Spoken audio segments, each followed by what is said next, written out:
If the washer makes noises like this during the spin cycle, you will need to check to see if the washer is spinning or not. Open the door on the washer to stop the motor from running. Use a flat screwdriver to activate the lid or door switch.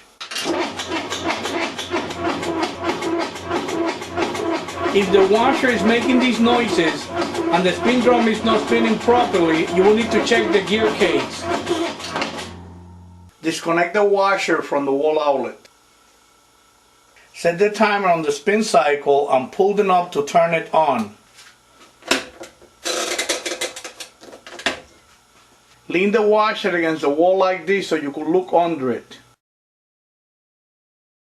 Have someone plug in the washer while you look at the clutch. If the clutch runs like this and makes these noises, instead of running like this, the way it's supposed to, the gear case is bad and you will need to replace it.